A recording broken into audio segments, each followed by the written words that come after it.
Good morning. Business breakfast షోకి స్వాగతం. Asian మార్కెట్స్లో ఈ మండే మార్నింగ్ ఒక పాజిటివ్ బయాస్తో కూడిన ట్రేడింగ్ ధోరణి కనిపిస్తుంది. ఎస్జిఎక్స్ నిఫ్టీ కూడా సుమారుగా 30 పాయింట్ల లాభంతో ట్రేడ్ అవుతుంది. సో గ్యాప్ అప్ ఓపెనింగ్ కోసం మార్కెట్స్ సిద్ధమవుతున్నాయి.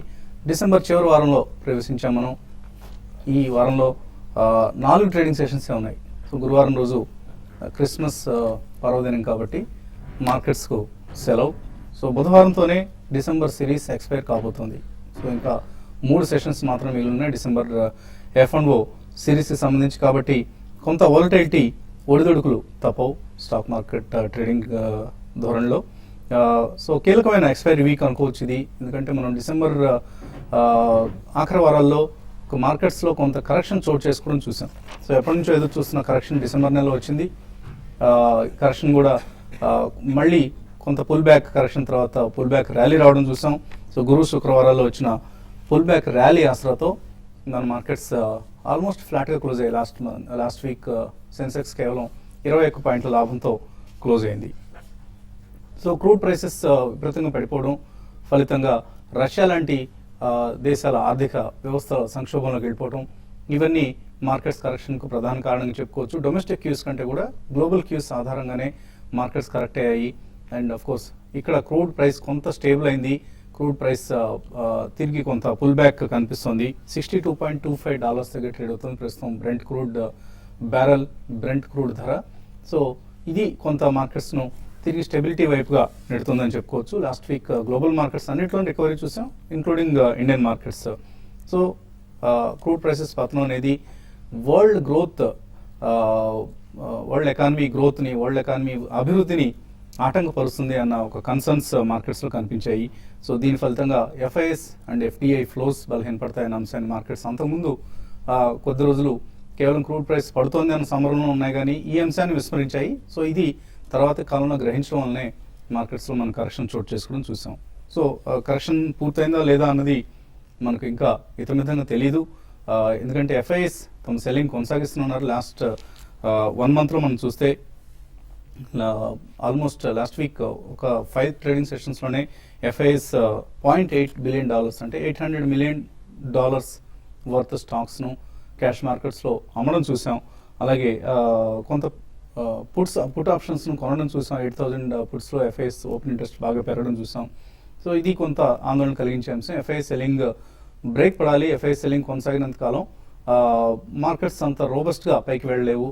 ఎందుకంటే కేవలం domestic institutional investors, retail investors ఆసరాతో మార్కెట్స్ పూర్తిగా పైకి వెళ్ళలేవు. ఎందుకంటే మనం లాస్ట్ 1 ఇయర్ పెర్ఫార్మెన్స్ ఒకసారి చూస్తే ఈ సంవత్సరంలో మన మార్కెట్స్ పెరగడానికి దోహదం చేసింది ఎఫ్ఐఎస్ అన్న అంశాన్ని మనం విస్మరించకూడదు. సెన్సెక్స్ 32% ఈ సంవత్సరంలో లాభపడింది. ఫారిన్ ఇన్స్టిట్యూషనల్ ఇన్వెస్టర్స్ ఈ సంవత్సరంలో $16.5 బిలియన్ వర్త్ స్టాక్స్ను ఇండియన్ మార్కెట్స్లో కొనడం చూసాం. సో 2013 అంటే గత ఏడాది ఇది $20 బిలియన్ ఉంటే 2012లో $24 బిలియన్ ఉంది. సో ఈ సంవత్సరంలో ఇన్ఫ్యాక్ట్ లాస్ట్ 3 ఇయర్స్లో ఈ సంవత్సరం కొంత ఫ్లోస్ తక్కువగా వచ్చినట్లు చూడొచ్చు. కానీ ఇదే సంవత్సరంలో ఐరానికల్లీ విచిత్రంగా మన మార్కెట్స్ ఆల్ టైమ్ హైస్ను టచ్ చేశాయి. సో స్ట్రాంగ్ ఫ్లోస్ ఆధారంగా మాత్రం కాదు, కొంత ఎఫ్ఐ ఫ్లోస్ హెల్ప్ చేశాయి. దీనికి తోడు రిటైల్ ఇన్వెస్టర్స్, అలాగే మన మార్కెట్స్లో ఉన్న డొమెస్టిక్ ఇన్స్టిట్యూషనల్ ఇన్వెస్టర్స్, ఎల్ఐసి లాంటి సంస్థలు, హై నెట్వర్త్ ఇండివిజువల్స్, వీళ్ళందరూ కలిసి ఒక పాజిటివ్ సెంటిమెంట్ మార్కెట్స్లో నింపారు. And India is one of the best performing markets ఈ సంవత్సరంలో మనం ఇప్పుడు దాకా ఉన్న ట్రేడింగ్ ట్రెండ్స్ని బట్టి చూస్తే. సో కొత్త ఏడాదిలో ఎఫ్ఐఎస్ తిరిగి కొనుగోలుతో విజృంభిస్తారు అన్న అంచనాలు మార్కెట్స్లో ఉన్నాయి. సో ప్రీ బడ్జెట్ ర్యాలీ కోసం మార్కెట్స్ ఎదురు చూస్తున్నాయి. జనవరి ఫిబ్రవరిలో ఇది జరిగే అవకాశం ఉంది. అయితే కొద్దిగా ఎఫ్ఐఎస్ ఇయర్ ఎండ్ ఎప్పుడు కూడా ప్రాఫిట్స్ బుక్ చేస్తుంటారు, లాభాలు స్వీకరిస్తుంటారు. ఇండియా లాంటి బెస్ట్ పెర్ఫార్మింగ్ మార్కెట్లో ప్రాఫిట్స్ బుక్ చేయడం అనేది పరిపాటి సాధారణమైన అలవాటే. దీన్ని మనం ఏమి విపరీతార్థాలు తీయాల్సిన అవసరం కూడా లేదు. సో ఇయర్ ఎండ్ సేల్స్ అన్న కన్సర్న్స్ మాత్రమే మార్కెట్స్లో ఉన్నాయి. అండ్ న్యూ ఇయర్లో మళ్ళీ ఎఫ్ఐఎస్ తిరిగి మార్కెట్స్లో యాక్టివ్గా వచ్చి కొనుగోలు చేస్తే మార్కెట్స్ మరింత న్యూ హైస్కి వెళ్ళటం తథ్యం. సో షార్ట్ టర్మ్ ట్రెండ్ కొద్దిగా వీక్గా కనిపిస్తున్నప్పటికీ medium to long term still bullish. Investors ఎప్పటికప్పుడు ప్రతి డిక్లైన్స్ను, డిప్స్ను బయింగ్కి అనుకూలంగా వాడుకోవాలి.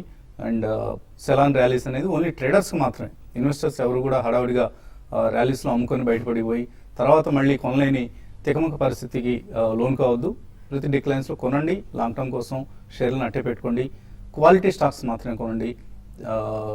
మనం చూస్తున్నాం లాస్ట్ వీక్ కూడా క్వాలిటీ మిడ్ క్యాప్ స్టాక్స్లో బయింగ్ జరిగింది. అశోక్ లేలాండ్ కావచ్చు, ఎన్సీసీ కావచ్చు, ఇటువంటి స్టాక్స్ అన్నింటిలోనూ డెలివరీ బేస్డ్ బయింగ్ జరుగుతుంది. ఎన్సీసీ మనం ఈ కార్యక్రమంలో అంత ముందు కూడా రికమెండ్ చేసిన స్టాక్ ఇది. సో లాస్ట్ వీక్ 83 రూపీస్ దగ్గర ఒక ఫారిన్ ఇన్స్టిట్యూషన్ ఇన్వెస్టర్ హ్యూజ్ క్వాంటిటీలో ఎన్సీసీ షేర్లను ఎక్వైర్ చేయడం చూసాం.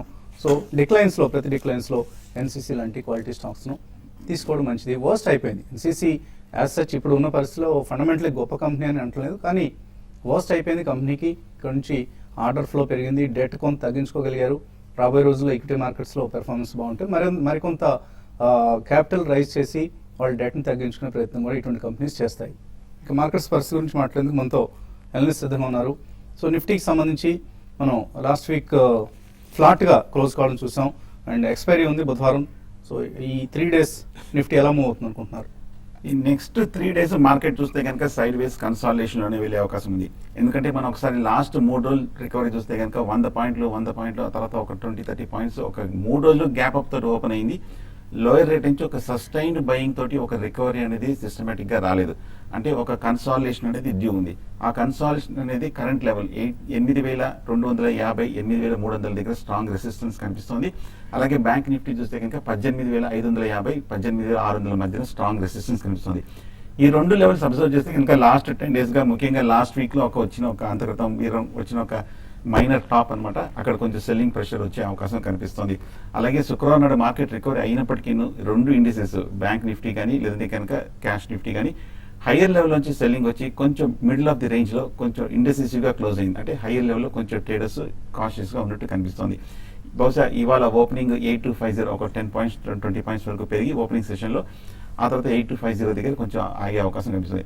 ఒకవేళ కనుక 8,250 పైన కనుక కాసేపు ట్రేడింగ్ జరిగే కనుక అప్పుడు intraday speculative traders long position తీసుకొని 8,280, 8,290 వరకు ఒక టార్గెట్ తోటి స్టాప్ లాస్ పెట్టి మెయింటైన్ చేయొచ్చు. అలాగే ఇవాళ క్లోజింగ్ కూడా చాలా ముఖ్యము. ఒకవేళ కనుక బ్రేక్అవుట్ వచ్చిందంటే కనుక బహుశా వచ్చే అవకాశం లేదు. ఇవాళ కూడా కొంచెం ఇండెసిసివ్ లోనే క్లోజ్ అయ్యే అవకాశం ఉంది. అలాగే మన short term moving averages indicator 10 రోజుల మూవింగ్ యావరేజెస్ 20 రోజుల మూవింగ్ యావరేజ్ ఇండికేటర్స్ కరెంట్ లెవెల్లో కొంచెం ట్రేడ్ అవుతుంది. అంటే ఈ లెవెల్లో ఈ ఇండికేటర్ని పరీక్షించే అవకాశం కనిపిస్తుంది.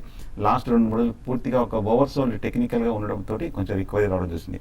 నెక్స్ట్ 2-3 రోజులు కనుక ఈ వచ్చే కన్సాలిడేషన్లో మార్కెట్ ఏమాత్రం 8,300 దగ్గర పటిష్టంగా ముగిసి దానిపైన కనుక బ్రేక్అవుట్ ఏంటంటే అప్పుడు డెఫినెట్గా ఫ్రెష్ లాంగ్ తీసుకోవచ్చు. అప్పుడు రెండో ఫేస్ ఆఫ్ అప్ ట్రెండ్లో మిడ్ క్యాప్లో కానీ స్మాల్ క్యాప్లో కానీ ఒక సస్టైన్డ్ బ్రాడ్ బేస్డ్ రికవరీ అనేది కూడా వచ్చే అవకాశం ఉంది. సో ఈ నెక్స్ట్ 2 రోజులు కన్సాలిడేషన్ కాబట్టి పెద్దగా అగ్రెసివ్ లాంగ్ పొజిషన్ తీసుకోవద్దు. ఈ మంత్ సిరీస్ అయితే ఆల్రెడీ కాల్స్ కనుక ఎవరైనా ఉన్నారంటే కనుక ఇవాళ రేపు ప్రాఫిట్ బుక్స్ చేయొచ్చు. ఫ్రెష్ బయింగ్ అయితే మటుకు కొత్త సెటిల్మెంట్ శుక్రవారం నాడు తీసుకోవచ్చు అనిపిస్తుంది. సో ఎక్స్పైరీలోగా 3 daysకి మనం 3 days కాబట్టి ట్రేడింగ్ పొజిషన్స్ను ఎలా ట్రేడ్ చేసుకోవాలి? ట్రేడింగ్ పొజిషన్స్ అంటే రీసెంట్ లో నుంచి నిఫ్టీ దగ్గరగా 180 పాయింట్స్ దాకా రికవరీ చూసాము. అంటే ఎఫ్ఐఎస్ అనేది లాస్ట్ ఒక 3-4 రోజులుగా చూస్తే కొంత షార్ట్స్ అనేది కవర్ చేశారు. అయితే లాస్ట్ ట్రేడింగ్ సెషన్లో మళ్ళీ లాస్ట్ ఒక 1 అవర్లో ఎఫ్ఐఎస్ మళ్ళీ ఒక హయ్యర్ లెవెల్స్లో నిఫ్టీ ఫ్యూచర్స్ని తర్వాత ఈవెన్ పుట్ ఆప్షన్ కూడా కొంత బై చేయడం చూసాము. కాబట్టి అంటే ఎఫ్ఐఎస్ ఏ విధమైన యాక్టివిటీ ఉంటుందో అదేవిధంగా మార్కెట్ మూవ్ కూడా మనం చూస్తున్నాము. కాబట్టి నా ఉద్దేశం ప్రకారం ఈ లెవెల్లో నిఫ్టీ ఆగడానికి అవకాశం ఉంటుంది. 8260 అండ్ 8280 దగ్గర నిఫ్టీకి హ్యూజ్ రెసిస్టెన్స్ అనేది ఉంటుంది. అది కానీ క్రాస్ అయితేనే నిఫ్టీలో ఇంకా షార్ట్స్ ఏవైతే ఉన్నాయో ఆల్రెడీ షార్ట్స్ బిల్డ్ చేసి ఉంటారో పొజిషన్స్ అవి క్లోజ్ చేసుకునే అవకాశం ఉంటుంది.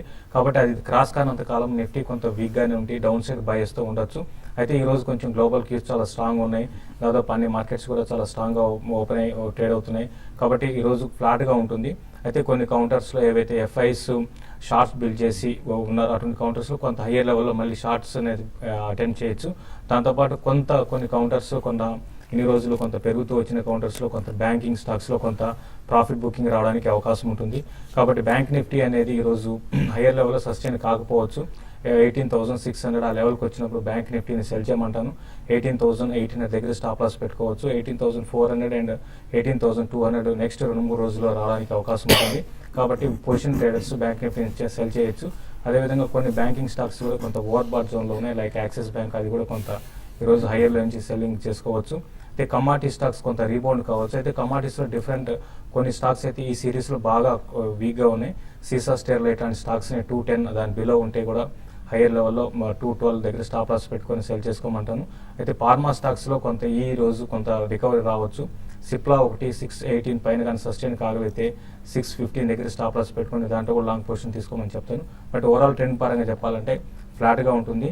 8220 కానీ బ్రేక్ అయిందంటే ఈరోజు ఒక క్లోజింగ్ బేసిస్లో కొంత హెవీగా మార్కెట్లో అంటే 40 to 50 పాయింట్స్ డౌన్ సైడ్ ఈరోజు రావడానికి కూడా అవకాశం ఉందండి. కాలర్స్ లైన్ ఉన్నారు. ఫస్ట్ కాలర్ గుప్తా విజయవాడ నుంచి. హలో హలో హలో అడగండి గుప్తా. హలో అడగండి, వినిపిస్తుంది, అడగండి. Sir JB chemical 250 కొన్నామండి. మార్కెట్ పెరిగినా పెరగట్లేదు. ఇంకా యాడ్ చేసుకోవచ్చా, వెయిట్ చేయొచ్చా, లేకపోతే సేల్ చేయమంటారా?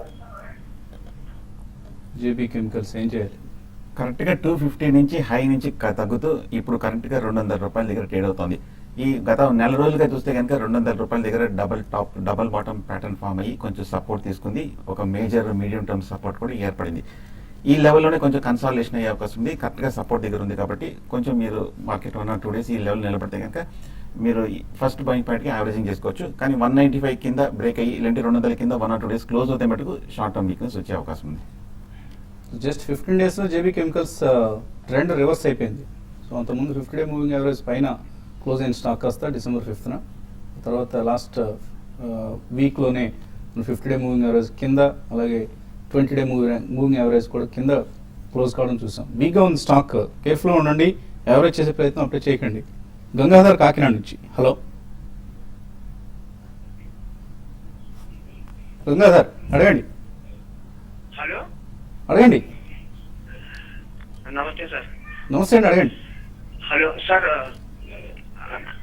టూరిజం ఫైనాన్స్ కార్పొరేషన్ గురించి తెలుసుకోవాలనుకుంటున్నాను. TFCI టూరిజం ఫైనాన్స్ కార్పొరేషన్ కొన్నారా, కొనాలనుకుంటున్నారా? ఇది ఆల్రెడీ ఉన్నాయండి, నా దగ్గర 64 రూపాయలు ఉన్నాయండి. 64 రూపాయలు కొన్నారు టూరిజం ఫైనాన్స్ కార్పొరేషన్. ఏం చేయాలి? ఇప్పుడు మీరు హోల్డ్ చేయమనే చెప్తానంటే రీసెంట్గా స్టాక్ కొంచెం స్ట్రాంగ్గానే ఉందని చెప్పొచ్చు. రీసెంట్ కరెక్షన్స్లో కూడా పెద్దగా పార్టిసిపేషన్ లేదు. టెక్నికల్గా చాలా స్ట్రాంగ్ ఉందని మీరు హోల్డ్ చేయొచ్చు. మళ్ళీ న్యూ హైస్ని టెస్ట్ చేసే అవకాశం కనపడుతుంది. 85 లెవెల్ కానీ క్రాస్ అయిందంటే ఈ స్టాక్ అరౌండ్ 100 రూపీస్ దాకా వెళ్ళొచ్చు. మీరు హోల్డ్ చేయమని చెప్తాను. మరిన్ని కాల్స్ అలాగే మెయిల్స్ చూడబోయే ముందు చిన్న బ్రేక్ తీస్తున్నాం.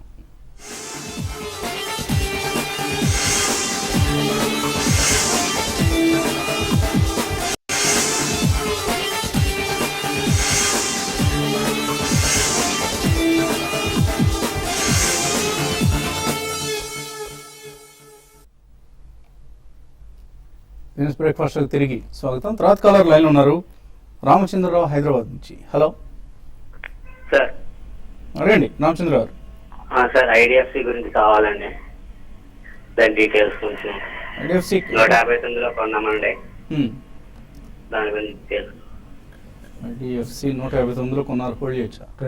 ఐడిఎఫ్సి అయితే మీరు రేంజ్ బౌండ్లోనే ఉంటుందండి. ఈ స్టాక్లో పెద్దగా అప్ ట్రెండ్ కనపట్లేదు, ఏం డౌన్ ట్రెండ్ కూడా కనపట్లేదు. ఈవెన్ మార్కెట్ పార్టిసిపేషన్ చూసినప్పుడు అంటే అప్ ట్రెండ్లో ఉన్నప్పుడు కూడా ఈ స్టాక్ 165 ఆ లెవెల్స్ కూడా క్రాస్ కాలేదండి. కాబట్టి ఇప్పుడు ప్రస్తుతం అయితే హోల్డ్ చేసుకోండి. ఈవెన్ ఫండమెంటల్స్ అంత గొప్పగా లేకపోయినా కూడా రీసెంట్ క్వార్టర్ రిజల్ట్ మాత్రం కొంచెం పర్లేదు అనిపించిందండి. మీరు హోల్డ్ చేసుకోండి. రానున్న రోజుల్లో ఇది 160 పైన సస్టైన్ కాగలిగితే 180 దాకా రావచ్చు. ఇన్వెస్ట్మెంట్కి హోల్డ్ చేసుకోండి. షార్ట్ టర్మ్ ట్రెండ్ మాత్రం అరౌండ్ 165, 170 దగ్గర ఆగిపోయే అవకాశం ఎక్కువ ఉందండి. సునీల్ కుమార్ విజయవాడ నుంచి. హలో గుడ్ మార్నింగ్, అడగండి. ఇది జేకే టైర్స్ గురించి తెలుసుకుందాం అనుకున్నాను సార్. ఇది స్ప్లిట్ అయింది, స్ప్లిట్ అయిన తర్వాత 160 వరకు వెళ్ళింది. ప్రాఫిట్ బుక్ చేయొచ్చా లేక హోల్డ్ చేయొచ్చు సార్? ఇది నియర్ టర్మ్ లో 180 వరకు వెళ్తుందని అంటున్నారు. జేకే టైర్స్ స్ట్రాంగ్ గా కనిపిస్తుంది. ఇంకా ర్యాలీ కొనసాగుతుందా? స్ప్లిట్ తర్వాత కూడా స్ట్రాంగ్ గా కనిపిస్తుంది. స్ప్లిట్ తర్వాత కూడా ఈ 2 రోజులుగా జేకే టైర్స్ చూస్తే కనుక బాగా బులిష్గా ఉంది. అంతకతం స్ప్లిట్ అవ్వకముందు కూడా కొంచెం మార్కెట్ రియాక్షన్లో కూడా పెద్ద పార్టిసిపేట్ చేయలేదు. హై లెవెల్ అప్పుడు ఆ మధ్య చూస్తే కనుక 650, 700 రూపాయల్లో కూడా ప్రీ స్ప్లిట్ ముందు బాగా పటిష్టంగానే ఉంది. అంటే ఓవరాల్గా ట్రెండ్ పాజిటివ్గా ఉంది, సెక్టర్ కూడా పాజిటివ్గానే ఉంది. కాబట్టి మీరు ధైర్యంగా లాంగ్ టర్మ్ కోసం హోల్డ్ చేయొచ్చు. So all tyre companies are expect to do well further also అండి. ఎందుకంటే రబ్బర్ ప్రైసెస్ రికార్డ్ లోస్ దగ్గర ట్రేడ్ అవుతున్నాయి. సో మన దేశంలో గ్లోబల్ ప్రైస్ కంటే కొద్దిగా ఎక్కువగా ఉన్నప్పటికీ కూడా కేరళ గవర్నమెంట్ బలవంతంగా టైర్ కంపెనీస్ని ఎక్కువ ధర దగ్గర రబ్బర్ కొనమని ఒత్తిడి చేస్తుంది అక్కడ ఉన్న రైతులను కాపాడేందుకు. బట్ స్టిల్ ఇంకా ఇప్పటికి కూడా 130 రూపీస్ పర్ కిలో దగ్గర కొంటారని ఎక్స్పెక్ట్ చేసి మార్కెట్ ప్రైస్ 115 పర్ కేజీనే నడుస్తుంది టైర్ రబ్బర్ ప్రైస్. సో ఈ నేపథ్యంలో all tyre companies are expect do well, even including JK Tyres. Hold చేయండి మీ దగ్గర ఉన్న పొజిషన్ని, even with near term upside potential. Ravishekhar Kadapa నుంచి, హలో. కాల్ కట్ అయింది రవిశంకర్ కాల్. అలాగే ఈమెయిల్స్ కూడా మనకు చాలా అందాయి. డిజిటల్ మార్క్ అన్న పేరుతో వచ్చింది ఇది. వక్రాంజీ ఫ్రైడే రోజు బాగా తగ్గింది, 20% డౌన్ సర్క్యూట్. యావరేజ్ చేసుకోవచ్చా ఇక్కడ? ఆయన 125లో గతంలో కొన్నారు. వక్రాంచి ఈ మధ్య చూస్తే కనుక 150 రూపాయల నుంచి తగ్గుతూ ముఖ్యంగా శుక్రవారం నాడు భారీగా పడి 110 రూపాయల వరకు పట్టడం జరిగింది. టెక్నికల్ గా చూస్తే మటుకు ఒక డౌన్ సైడ్ బ్రేక్ డౌన్ కనిపించింది. 125 లాస్ట్ 3 నెలలుగా మెయింటైన్ చేస్తున్న ఒక సపోర్ట్ ని బ్రేక్ అవడం తోటి షార్ట్ టర్మ్ వీక్నెస్ వచ్చే అవకాశం ఉంది. కొంచెం హోల్డ్ చేయండి, కాకపోతే 100 రూపాయల దగ్గర ఈ షార్ట్ టర్మ్ కరెక్షన్ లో టార్గెట్ మూవ్ అయ్యి 100 రూపాయల దగ్గర సపోర్ట్ తీసుకునే అవకాశం ఉంది. 100 రూపీస్ దగ్గర బై చేయొచ్చు. అంతగా పెద్దగా ఫండమెంటల్ కన్సర్న్స్ ఏవి లేవండి. బట్ పేమెంట్ బ్యాంక్ ను వక్రాంజీ సాఫ్ట్వేర్ పేమెంట్ బ్యాంక్ అవతారం అయితే ప్రయత్నం చేస్తుంది. దానికి సంబంధించి మళ్ళీ ఏమైనా ఫ్రెష్ క్యాపిటల్ రైజ్ చేస్తారా? ఇటువంటి కన్సర్న్స్ కొంత మార్కెట్స్ లో కనిపిస్తున్నాయి. అదర్వైజ్ వక్రాంజీ మీరు మేబీ ఇందాక సుందర్ గారు చెప్పినట్టు టెక్నికల్ లెవెల్స్ అబౌట్ 100 లెవెల్స్లో యావరేజ్ చేసిన ప్రయత్నం కూడా చేయొచ్చు. మరో కాలర్ లైన్ ఉన్నారు, విశ్వ, హలో. సార్ నమస్తే సార్, నేను జైన్ ఇరిగేషన్ 81 దగ్గర 500 షేర్స్ తీసుకున్నాను. సో ఇప్పుడు ఏమైనా యావరేజ్ చేసుకోవచ్చా? ఇప్పుడు బాగా తగ్గింది. జైన్ ఇరిగేషన్ యావరేజ్ చేసుకోవచ్చు. రీసెంట్ గా చూస్తే 90 రూపాయల నుంచి స్టాక్ లో ఏమాత్రం అప్ ట్రెండ్ అనేది కనపట్లేదండి. చాలా వీక్ గా ఉన్న కౌంటర్ అని చెప్పొచ్చు. అయితే ఇప్పుడు ఆల్మోస్ట్ 52 వీక్ కి లోకి దగ్గర ఒక 10% పైనే ఉందండి. అయితే ఇటువంటి రివర్స్ వచ్చినప్పుడు ఈ స్టాక్ లో చాలా ఫాస్ట్ సెల్లింగ్ వచ్చింది. మీరు యావరేజ్ అయితే చేసుకోకండి, ఉన్న పొజిషన్ అయితే హోల్డ్ చేసుకోండి. చాలా వీక్ వికెట్ మీద ఉన్న స్టాక్ అండి. మరి డీప్ కరెక్షన్ వచ్చినప్పుడు అరౌండ్ 62కి వచ్చినప్పుడు మీరు అప్పుడు యావరేజ్ చేసుకోమని చెప్తానండి. శ్రీరామ్ నల్లమూతో అడుగుతున్నారు, ఎన్సీసీ ఈ రేట్లో తీసుకోవచ్చా? షార్ట్ టర్మ్ లో ఎటువంటి టార్గెట్ ఎక్స్పెక్ట్ చేయొచ్చు? షార్ట్ టర్మ్ చూస్తే కనుక 40 రూపాయల నుంచి 70 రూపాయల వరకు కంటిన్యూస్ గా పెరుగుతుంది. మార్కెట్ రియాక్షన్ లో కూడా పెద్ద ఏమీ సెల్లింగ్ ప్రెషర్ రాలేదు. మొన్న శుక్రవారం కూడా అప్ సైడ్ బ్రేక్అవుట్ కూడా వచ్చింది. ఓవరాల్ గా కొంచెం medium term long term bullish గా ఉంది. షార్ట్ టర్మ్ కొంచెం ఓవర్ బట్ ఉంది కాబట్టి టెక్నికల్ గా చార్ట్ లో కొంచెం ఒక చిన్న డిప్ లో బహుశా 70 రూపీస్ దగ్గర బై చేయొచ్చు. సో 70 కోసం కరెక్ట్ గా స్ట్రిక్ట్ గా 70 కోసం ఎదురు చూడకుండా రూపాయి అటు ఇటుగా తీసుకోండి. It's a good stock to buy అని ప్రోగ్రామ్ బిగినింగ్ లో కూడా మనం అనుకున్నాం. శ్రీనాథ్ అడుగుతున్నారు, ఎస్బీఐ కొన్నారట 298లో, 2 years కోసం వెయిట్ చేయొచ్చా, హోల్డ్ చేయొచ్చా? 2 years అయితే డెఫినెట్ గా హోల్డ్ చేసుకోవచ్చు అండి. రీసెంట్ డేస్ లో ఎస్బీఐ ఒక మూవ్ చూసాము, దగ్గర 40-50% లాస్ట్ ఒక 3-4 months లో రావడం చూసాము. డెఫినెట్ గా హోల్డ్ చేయండి. ఫండమెంటల్స్ చాలా స్ట్రాంగ్ ఉన్నాయి. ప్లస్ రీసెంట్ గా స్ప్లిట్ అయిన తర్వాత వాల్యూమ్స్ పరంగా కూడా చాలా స్ట్రాంగ్ వాల్యూమ్స్ జరుగుతున్నాయి. హోల్డ్ చేయమని చెప్తానండి. జనవరి సిరీస్ కోసం బ్యాంక్ నిఫ్టీ తీసుకోవచ్చా? సురేంద్ర బాబు అడుగుతున్నారు. కరెక్ట్ గా రెసిస్టెన్స్ దగ్గర ఉందని ఇందాక అనుకున్నాము. ఐదర్ డిప్ లోనే తీసుకోవాలి, లేదంటే కనుక 18,600 బ్రేక్అవుట్ అయిందంటే బై చేసుకోవచ్చు. రంగయ్య దగ్గర సెయిల్ డిసెంబర్ ఫ్యూచర్స్ కాంట్రాక్ట్స్ ఉంది. ఏ రేట్ అనేది ఇందులో రాయలేదు. సో సెయిల్ పెరుగుతుందా? సెయిల్ లాస్ట్ ట్రేడింగ్ సెషన్ లో కొంచెం అప్మూవ్ చూపించిందండి. అయితే 82 పైన క్రాస్ కాలేదు. నెక్స్ట్ మంత్ కి ఆయన కాంట్రాక్ట్ ఒకవేళ ఫార్వర్డ్ చేసుకోవాలనుకుంటే ఎలా చేయాలి? అంటే ఫార్వర్డ్ చేసుకోవాలంటే ఈ సిరీస్ లో మీరు దీంట్లో నుంచి ఎగ్జిట్ అయిపోయి నెక్స్ట్ సిరీస్ లో తీసుకోవాల్సి ఉంటుందండి. మీరు తీసుకోవాలనుకుంటే మాత్రం తీసుకోమని 82 పైన సస్టైన్ అయితే తీసుకోమని చెప్తాను. డౌన్ సైడ్ చూసుకుంటే 78.50 అంటే కొంచెం వేరియేషన్స్ అనేది చాలా ఎక్కువ ఉన్నాయి దీంట్లో. కాబట్టి అక్కడ స్టాప్ లాస్ పెట్టుకొని నెక్స్ట్ మంత్ తీసుకోమని చెప్తానండి. కొండా రవీంద్ర అడుగుతున్నారు, హెచ్సిఎల్ ఇన్ఫో 40 రూపాయలకు కొన్నారు, యూనిటెక్ 20లో కొన్నారు, హోల్డర్ ఎగ్జిట్. 2 వీక్ గా ఉన్న స్టాక్ అండి. నా ఉద్దేశం అయితే కనుక అవాయిడ్ చేయడం మంచిది. మీరు హెచ్సిఎల్ ఇన్ఫోని హోల్డ్ చేయండి. డెఫినెట్లీ కొంత ఒకవేళ షార్ట్ టర్మ్లో కొద్దిగా వీక్గా ఉన్నా కూడా మీడియం టర్మ్లో పుంజుకునే అవకాశాలు కనిపిస్తున్నాయి హెచ్సిఎల్ ఇన్ఫో. భార్గవ సిద్ధార్థ్ అడుగుతున్నారు, నాల్కో తీసుకోవచ్చా ఇక్కడ 1 month కోసం? చూడండి, ఇది వన్ మంత్ కోసం అంటే అటువంటి ట్రేడింగ్ స్టాక్ అయితే కాదండి. బట్ మీరు 1 month అంటున్నారు కాబట్టి ఆయన బై చేయమని చెప్తాను. 48 దగ్గర స్టాప్ లాస్ పెట్టుకోండి. 58-60 రూపీస్ దాకా రావచ్చండి. శ్రీరామ్ అడుగుతున్నారు, రాజ్ ఇండస్ట్రీస్ 69లో కొన్నారు, లాస్ బుక్ చేయాలా, హోల్డ్ చేయొచ్చా? హోల్డ్ చేయండి. కరెక్ట్ గా 60 రూపాయల దగ్గర గత 3 నెలలుగా చూస్తే కనుక మేజర్ మెడికల్ సపోర్ట్ కూడా ఉంది. అక్కడి నుంచి కొంచెం స్టేబుల్ గా ఉంది. ప్రస్తుతానికి హోల్డ్ చేయండి. ర్యాలీస్ లో మీరు ఎగ్జిట్ అయి ప్రయత్నించండి. Raj industries is not a great stock to own అండి. అరవింద్ ఎందుకు పెరుగుతుంది? రాజేంద్ర ప్రసాద్ అడుగుతున్నారు. అంటే అరవింద్ ఎందుకు పెరుగుతుందంటే దానికి రీజన్ అనేది లేదండి. మీరు ఒకటి చూడాలి, ఇది స్టాక్ పడిన విధానం 340 లెవెల్స్ నుంచి బాగా కరెక్ట్ అయింది. కాబట్టి డౌన్ సైడ్ చూసుకుంటే అరౌండ్ 255 దాకా వచ్చి మళ్ళీ పెరగడం చూసామండి. ఓవరాల్గా టెక్స్టైల్ స్టాక్స్ అనేవి కూడా చాలా స్ట్రాంగ్గా పెరుగుతున్నాయి. కాబట్టి దాంట్లో భాగంగా ఇది కూడా పెరిగిందండి. ఎస్కార్ట్స్ 2 months కోసం ఎంటర్ కావచ్చు, చరణ్ అడుగుతున్నారు. ఎస్కార్ట్స్ బాగా వీక్ గా ఉన్న స్టాక్ అండి. 175 రూపాయలు హై నుంచి ఈ మధ్య కరెక్ట్ గా 110 రూపాయల వరకు పట్టడం జరిగింది. 110 దగ్గర స్ట్రాంగ్ సపోర్ట్ కూడా కనిపిస్తుంది. గత 6 నెలలుగా ఇక్కడ ఒక మేజర్ సపోర్ట్ కూడా ఉంది. సో ఈ లెవెల్లో బై చేయొచ్చు 110 దగ్గర. శ్యామ్ అడుగుతున్నారు, అపోలో టైర్స్ 234లో కొన్నారు, by, hold are cell? Already కొన్నారు కాబట్టి మీరు హోల్డ్ చేసుకోమని చెప్తున్నామండి. ఇప్పుడే టైర్ ఇండస్ట్రీస్ గురించి మనం మాట్లాడుకున్నాం. చాలా స్ట్రాంగ్ గా tyre sector and tyre stocks పెరుగుతున్నాయి, హోల్డ్ చేసుకోండి.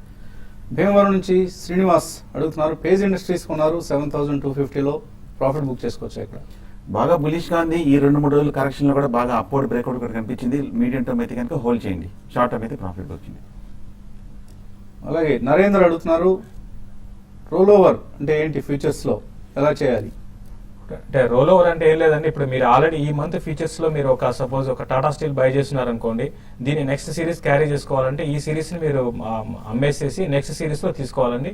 ఇది రోల్ ఓవర్ ఉంటారు. మామూలుగా మన ఇండియాలో ఏంటంటే ఒక 2-3 months వరకే యాక్టివ్ ఉంటాయి, ఆ తర్వాత పెద్ద యాక్టివ్ ఉండవు. అదే వేరే కంట్రీస్ లో ఏంటంటే 1 year 2 years కూడా ఉంటాయండి.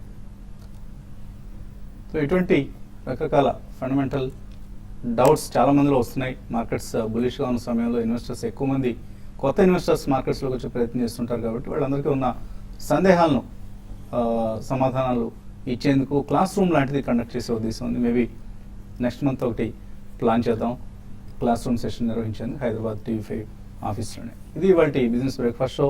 అలాగే రేపటి బిజినెస్ బ్రేక్ఫాస్ట్ షో మనం స్టార్టప్ హీరోస్ కాంటెస్ట్కు డెడికేట్ చేయబోతున్నాం. స్టార్టప్ హీరోస్ కాంటెస్ట్ సంబంధించి ఎంటర్ప్రెన్యూర్స్లో స్టార్టప్ ఎంటర్ప్రైజింగ్ కంపెనీస్లో వాళ్ళకు ఉండే ఆ ఎంటర్ప్రెన్యూర్స్కి ఉండే డౌట్స్ ఏవైతే ఉంటాయో వాటిని క్లారిఫై చేసేందుకు రేపటి బిజినెస్ బ్రేక్ఫాస్ట్ షోలో నిపుణులు పాల్గొనబోతున్నారు. సో మీకు ఎవరికైనా స్టార్టప్ ఎంటర్ప్రెన్యూర్స్కి ఎవరికైనా సరే సందేహాలు ఉంటే ఈ కార్యక్రమంలో రేపటి మార్నింగ్ 8:30కి ఉండే కార్యక్రమంలో ఆ సందేహాలకు సమాధానాలు ఇస్తారు నిపుణులు. So keep watching TV5.